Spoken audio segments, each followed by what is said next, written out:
I was born in the darkest ignorance, and my spiritual master opened my eyes with a torchlight of knowledge. I offer my respectful obeisances unto him. And then the second verse explains something about one of our acharyas, really a main acharya actually, which is Rupa Goswami, one of the 6 Goswamis that were the six main disciples of Sri Chaitanya Mahaprabhu. Rupa Goswami is actually our kind of leader of our movement in that sense. All the knowledge has come through Rupa Goswami, so this is a prayer especially for him. So when will Srila Rupa Goswami Prabhupada, who has established within this material world the mission to fulfill the desire of Lord Chaitanya, give me shelter unto his lotus feet? Let's leave it with those 2 prayers. There are some more, but I'm not very qualified to give all those.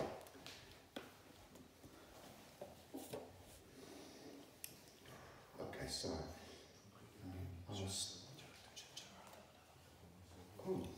could do. Okay, yeah, we can chant Jai Radha Madhava very quickly. Okay. So this is I've heard that this chant is a little bit of like a representation of the spiritual world. It's a pictorial description of the spiritual world. So it's nice to bring this to mind before class. And I heard that there was one time when Srila Prabhupada, he was chanting this and he just got lost in a trance, and he eventually came back to the normal state of mind, and then he kind of just chant Hare Krishna. So I think it's actually quite a powerful mantra this for picturing the spiritual world, and it's like a spiritual world in a nutshell. Jaya Radha Madhava Kunja Vihari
book, where we are in the book at the moment is, I believe, because Srila Prabhupada is a little sick or something. So excuse me if I've not got exactly the right paragraph, but I'll just start here.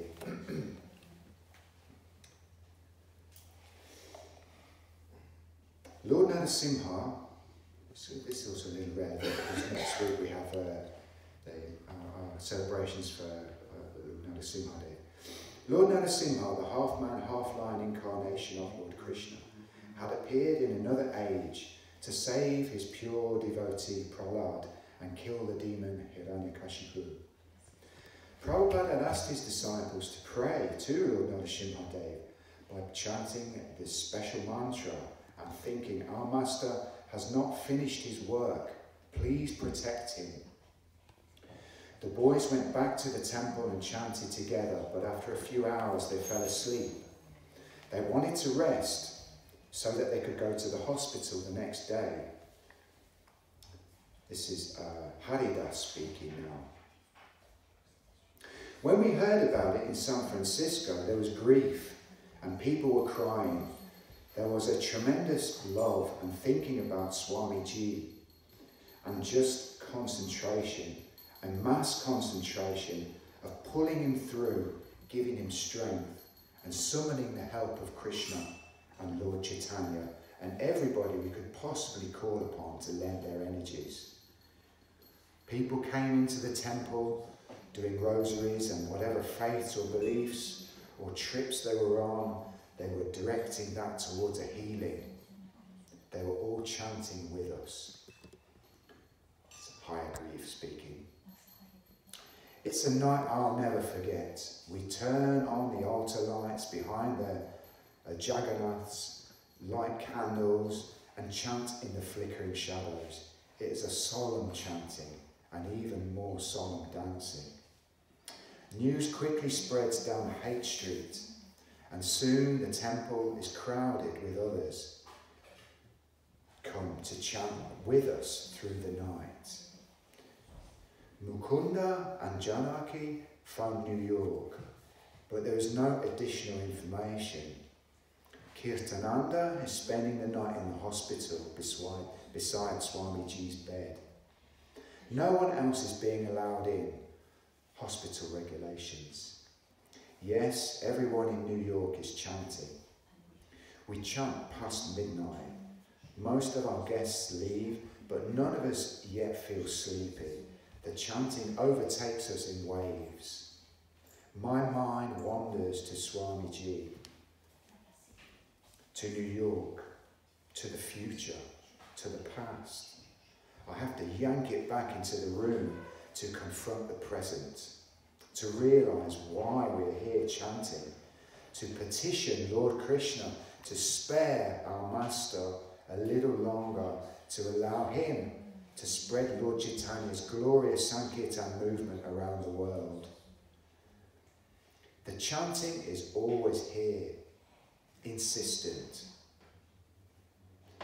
By 2 a.m. I begin to tire. I change instruments just to keep awake. Sometimes playing mridanga, sometimes cymbals or harmonium. Many dance to stay awake. The girls serve prasadam, sliced apples.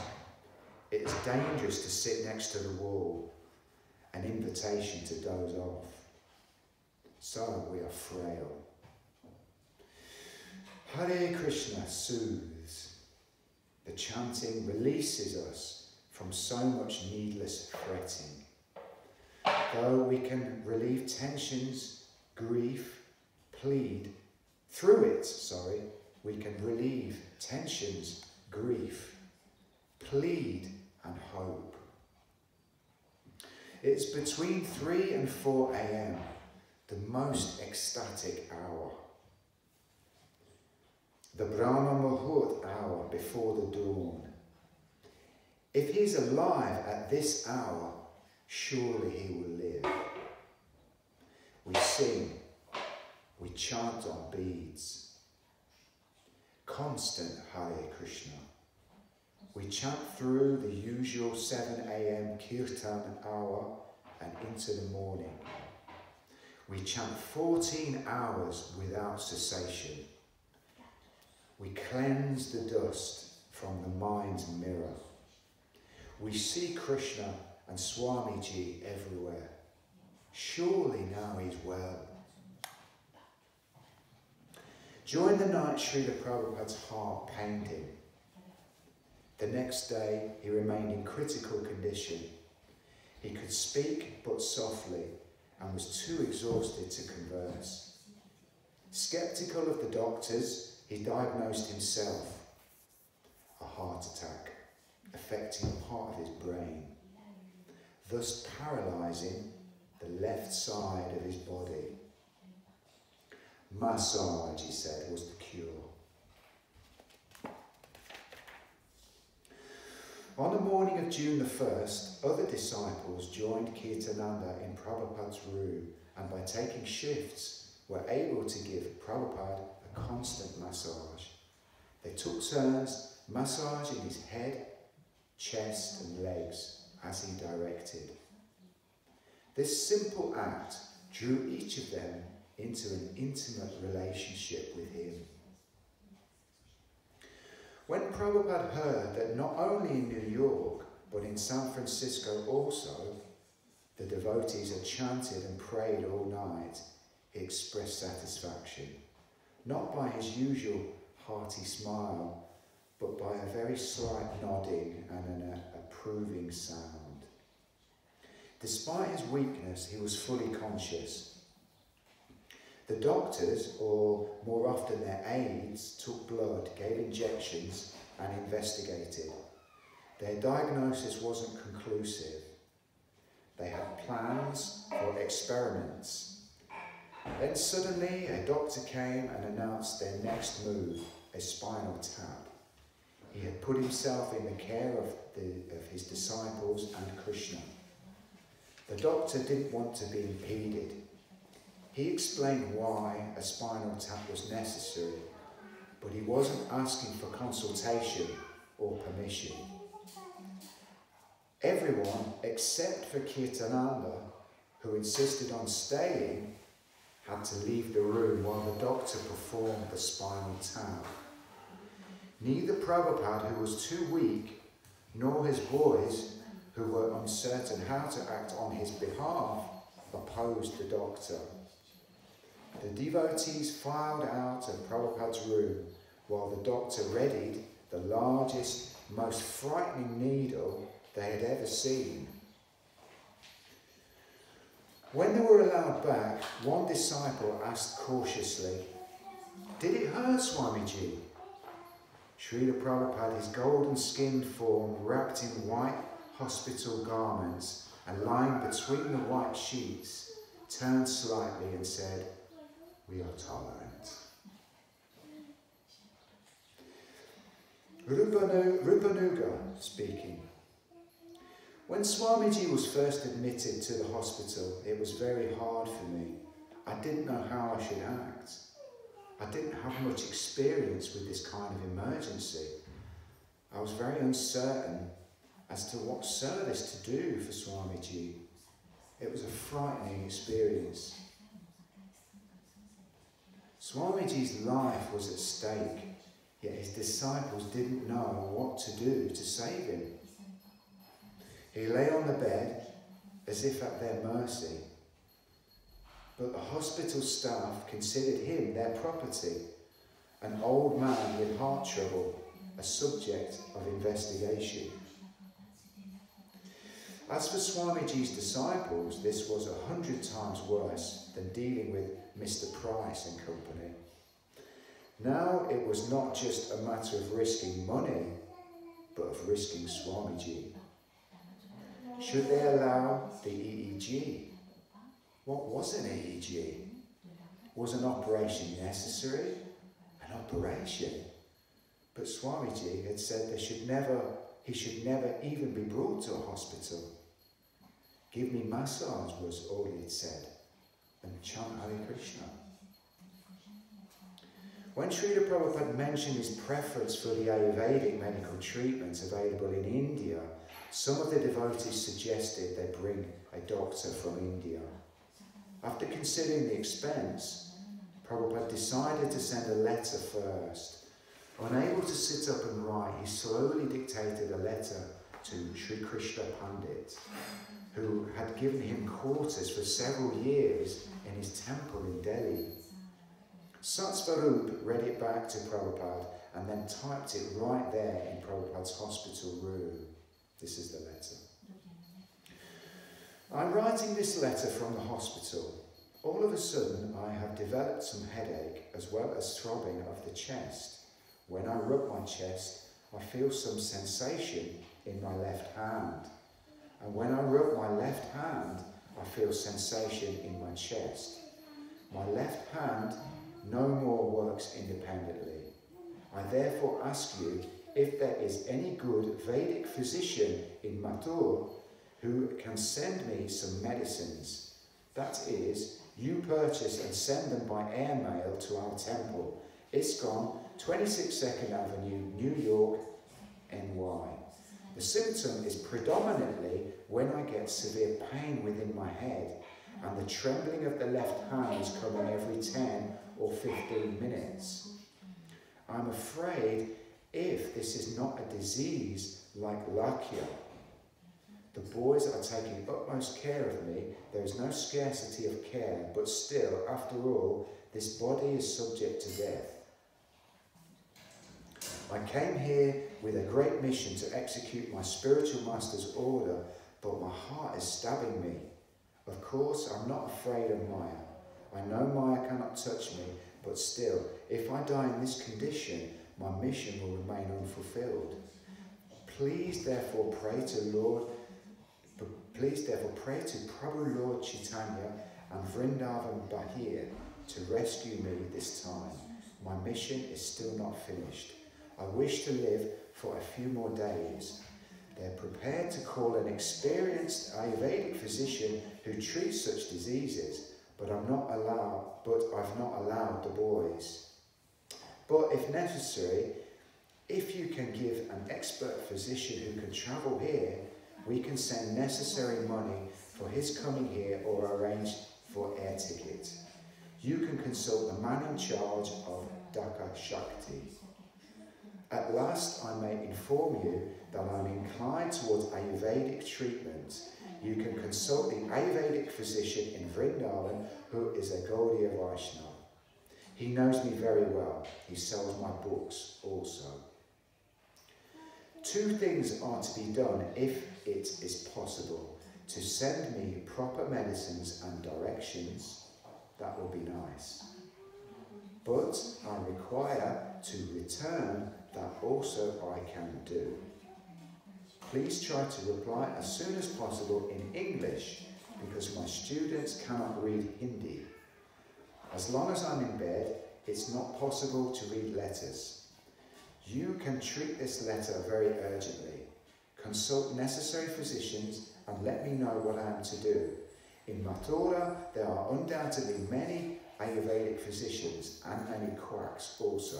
Try to avoid the quacks. I would have returned to India immediately, but the doctors say it is risky.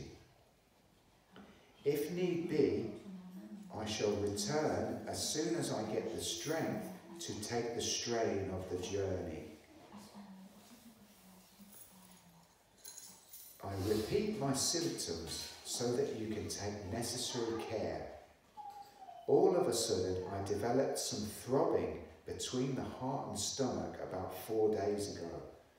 I was so exhausted, it was like fainting. Then I consulted a doctor who came and gave me medicine, but it was of no good effect. Therefore, my students at once transferred me to the hospital where they're spending more or less 400 rupees daily. There is no question of neglect. All scientific treatment is going on, but I think Ayurvedic medicine will be proper. Therefore, I request you to take immediate steps and reply me. I hope this letter will convince you the actual position. While reading this letter, you may consult some friends who know English very well, so that he'll read it correctly and reply correctly. There is no scope for corresponding in Bengali or in Hindi.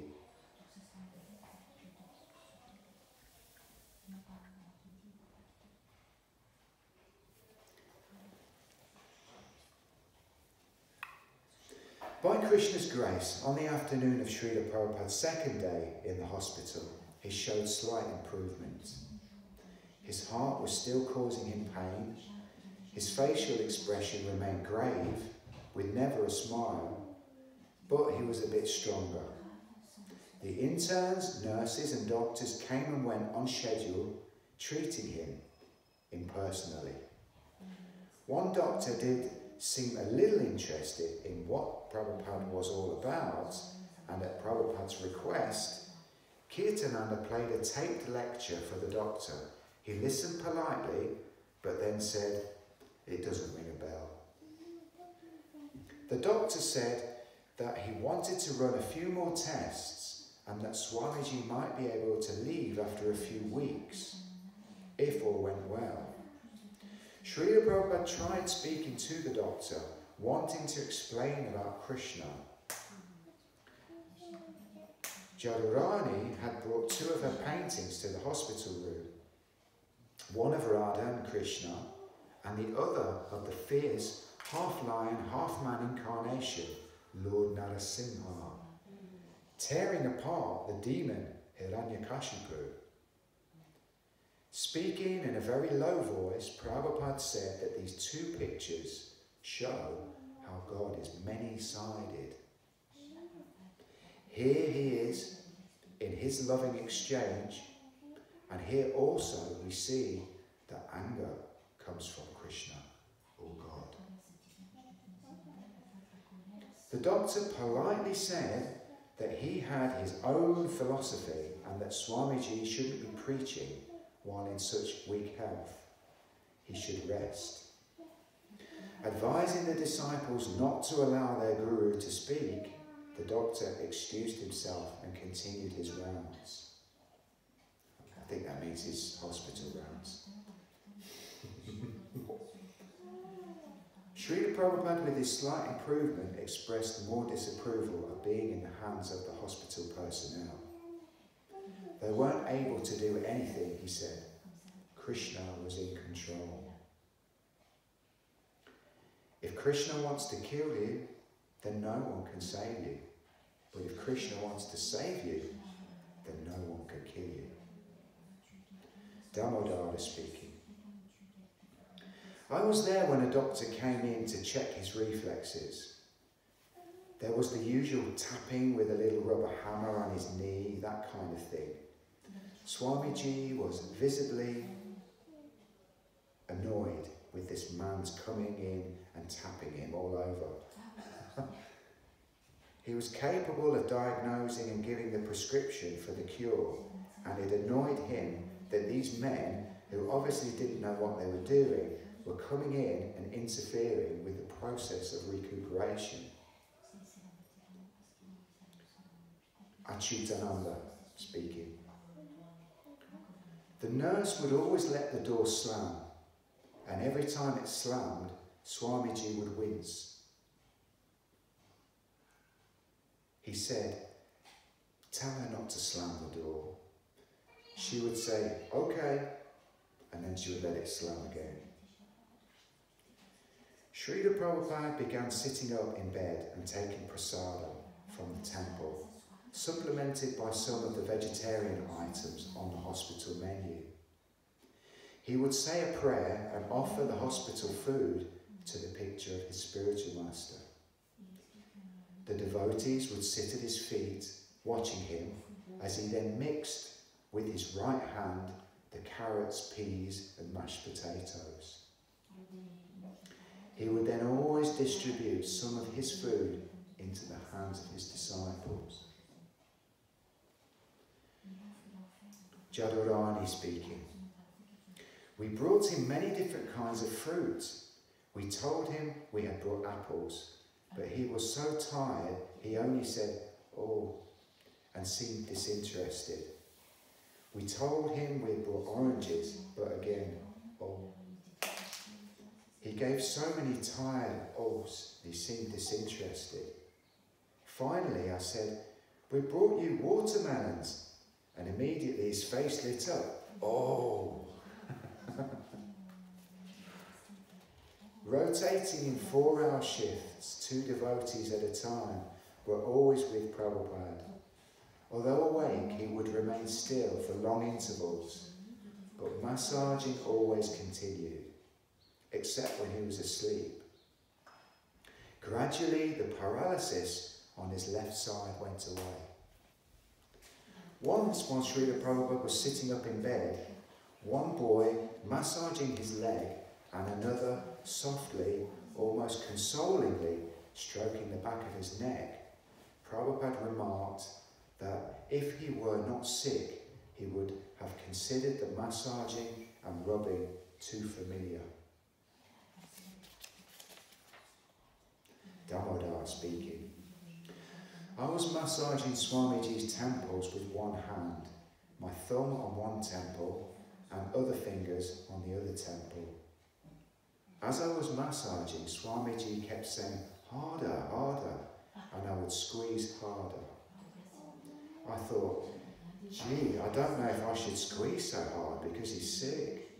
But he kept insisting, harder, harder. Purusottama speaking.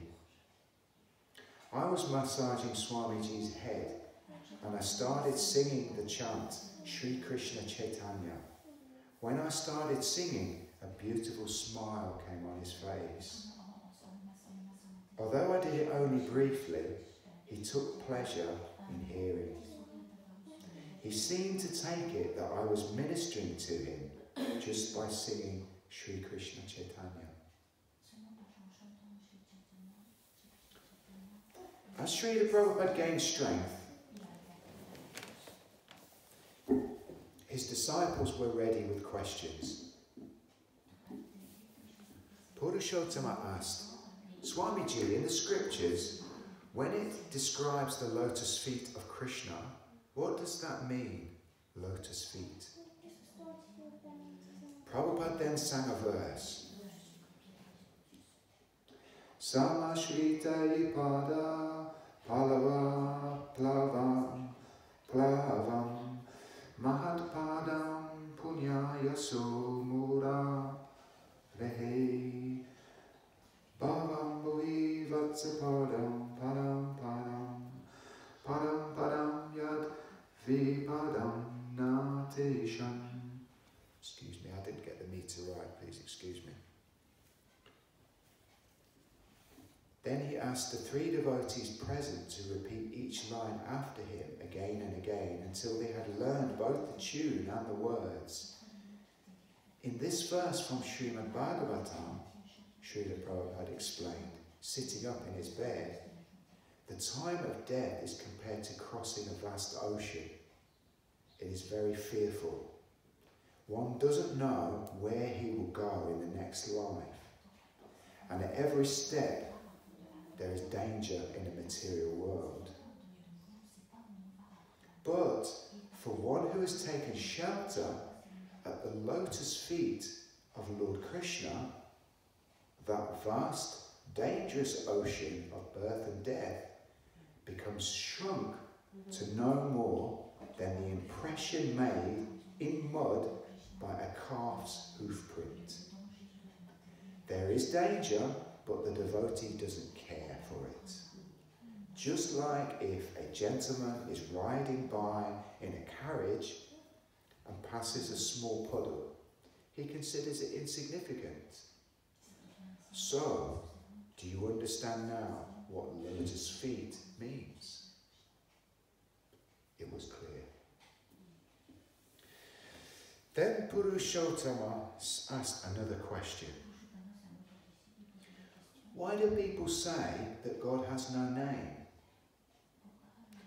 Srila Prabhupada replied by asking, why, since God is everything, he should not have a name? In fact, he said, all names are describing Krishna. Prabhupada asked Purushottama what his name had been before initiation. Paul, he said. What does Paul mean? Prabhupada asked. It means little. Yes, Prabhupada said, that is Krishna. He's the smallest of the small. Satsvarup then volunteered his name, Stephen, which means crown. Yes, Prabhupada replied, Krishna is the king. But discussions were rare. Usually the hours were quiet.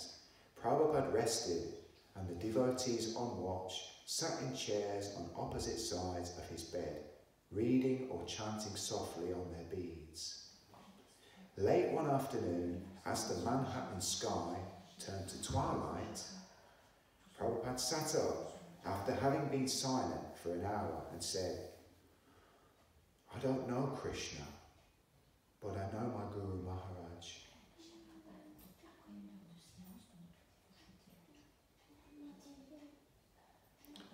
One day, Ramananda began giving Prabhupada a minute breakdown of the financial condition of the New York temple.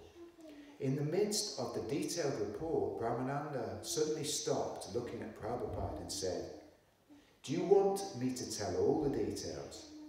I thought you would want me to let you know. I mean, you should know.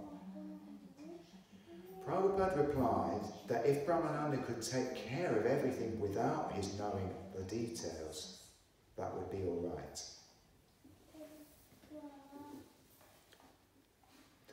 Suddenly one morning, Swami Satchidananda, the famous Hatha Yoga Guru, entered Prabhupada's room, grinning through his big grey beard. He was dressed in a saffron silk kurta and yogi pants, and accompanied by one of his young American male disciples. Srila Prabhupada sat up in bed, smiling at the pleasant surprise. They had not met before. Srila Prabhupada offered Swami Satchidananda a seat at his bedside and asked Jadurani to stand and give her seat to Swami Satchidananda's disciple. Prabhupada and Swami Satchidananda spoke in Hindi, and no one else in the room could follow their conversation. At one point, however, Srila Prabhupada held up his hand and looked at it with indifference, and then with disgust. Although his words were Hindi, the gesture and sardonic expression conveyed his meaning. The body was material and therefore could not be expected to be well.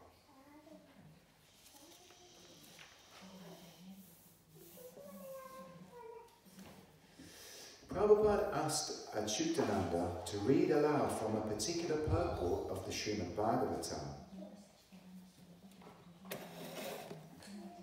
If there is enough milk, enough grains, enough fruit, enough cotton, enough silk, and enough jewels, then why the people need for economic development in the shape of machine and tools? Can the machine and tools supply vigor and vitality to the man and animals? Can the machinery produce grains, fruit and milk, or jewellery, or silk? Is not jewellery and silk varieties of foodstuff prepared with ghee and grains or milk and fruits sufficient for man's pure, luxurious and healthy life? Then why is there artificial, luxurious life of cinema, cars, radio, flesh and hotels? Has this civilization produced any good results more than the dog's mentality of quarrelling with one another individually and nationally? Has this civilization enhanced the cause of equality and fraternity by sending thousands of men in the hellish factory and the warfields at the whim of a particular man.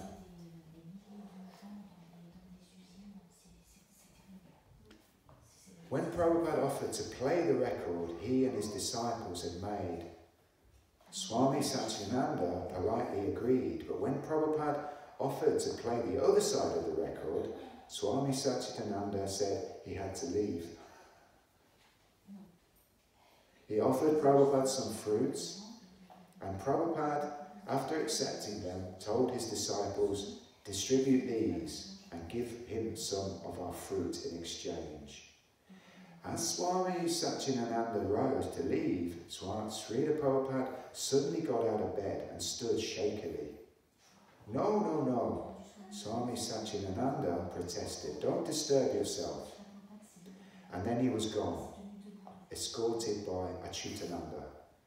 Srila Prabhupada lay back in bed. "Is he a Swami?" Jadurani asked. "Why not?"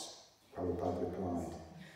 But after a few minutes he added, "Swami means one who knows Krishna." There was no more talk about it, but Prabhupada was pleased by the unexpected visit. The constant coming and going of Srila Prabhupada's young followers wearing tilak on their foreheads and carrying watermelons, special food, flowers and paintings of Krishna created a special interest among the hospital staff. Sometimes workers would ask questions and sometimes the devotees would talk with them about the Hare Krishna movement. One nurse came by Prabhupada's room and asked, "Is the caste system in India, in the caste system in India, what is the name of the highest caste? What are they called?" "Krishna consciousness," Prabhupada replied firmly. He asked a disciple to give the nurse prasadam. On June the 5th, Prabhupada received an affectionate letter signed by all his disciples in San Francisco. After reading how they had stayed up all night chanting and praying for his recovery, he dictated a short letter. This is the letter. "My dear boys and girls, I am so much obliged to you for your prayers to Krishna to save my life. Due to your sincere and ardent prayer, Krishna has saved my life. I was to die on Tuesday, certainly, but because you prayed sincerely, I am saved. Now I am improving gradually and coming to original condition. Now I can hope to meet you again and chant with you Hare Krishna. I am so glad to receive the report of your progressive march and hope there will be no difficulty in your understanding Krishna consciousness. My blessings are always with you, and with confidence you go on with your chanting Hare Krishna, Krishna Krishna, Hare Hare, Hare Rama, Rama Rama, Hare Hare."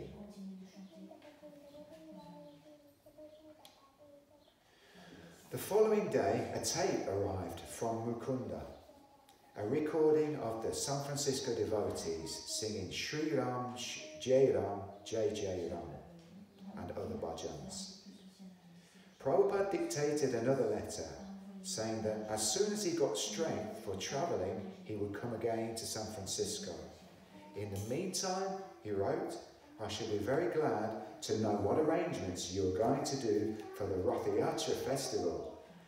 Make it a grand procession and unique introduction in the United States." Some of Swamiji's disciples gathered in the storefront at 26 Second Avenue one night. Sitting around on a faded rug, they discussed the meaning of Swamiji's illness. He had said that when the heart attack had come, it had been meant for his death. Therefore, he had called out loudly, "Hare Krishna," thinking that the moment of death had come. Kirtanananda remembered that Swamiji had once told him that when he was on the boat coming to America, the captain's wife had read his palm and said that if he survived his 71st year, he would live to be 100. Madhusudana asked, how could a pure devotee be subject to a death blow? Kirtanananda replied that it was impersonal to think that because Swamiji was a pure devotee, nothing could happen to him, and that they should not even worry about him. Of course, the apparent suffering or even the passing away of a pure devotee wasn't the same as an ordinary man's. Swamiji had given the example of the cat. Sometimes she carries her kittens in her mouth, and sometimes she catches a mouse in the same jaws. The mouse feels the jaws of death, but the kitten feels safety and affection. So, although Swamiji's death call might have appeared similar to an ordinary man's, for Swamiji there had been no fear or danger. As the disciples discussed their realizations, they began to clear away their doubts about why such an apparent setback had come upon their spiritual master. Satsvarup mentioned a letter he had typed for Swamiji at the hospital. In the letter, Swamiji had said he was not afraid of Maya and could not be touched by Maya. But he had also referred to being stabbed by his heart. Brahmananda said that Swamiji had once told him that a spiritual master may suffer for the sins of his disciples because he has to take their karma. Swamiji now had about 50 disciples, so maybe that had been the cause of the heart attack.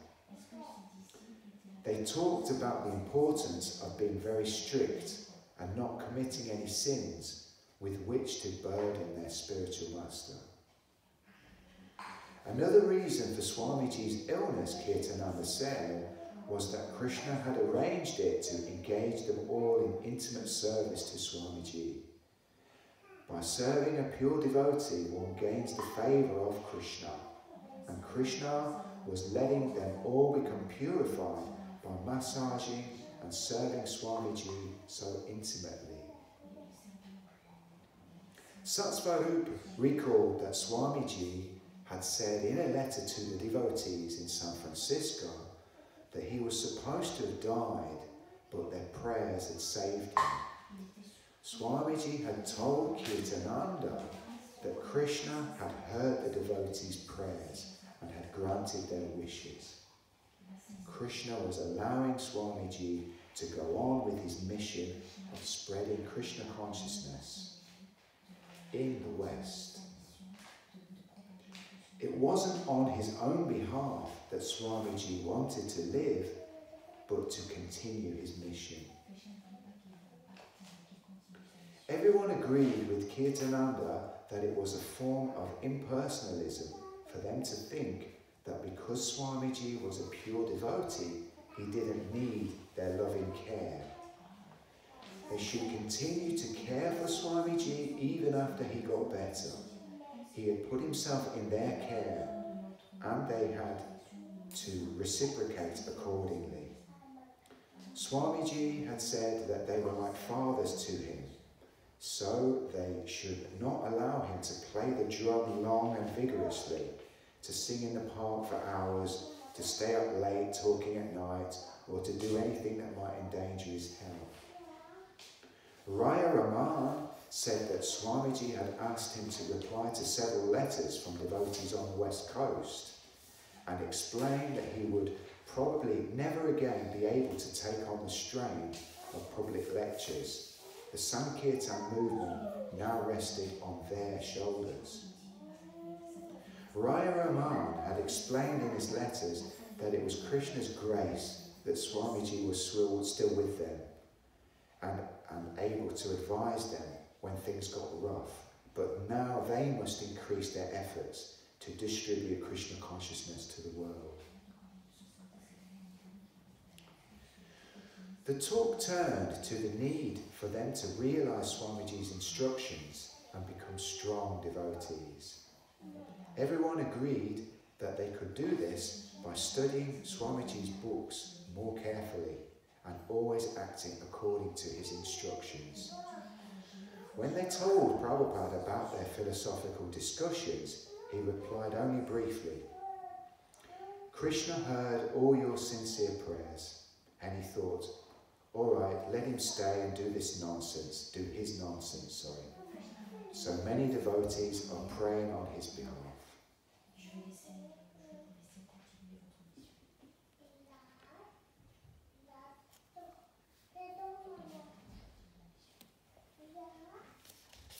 I've come to the end of the section here. There's 3 stars, so we'll leave it here. It's 5 to 9. I don't think I'm qualified to take any questions. So please take prasadam. Hare Krishna.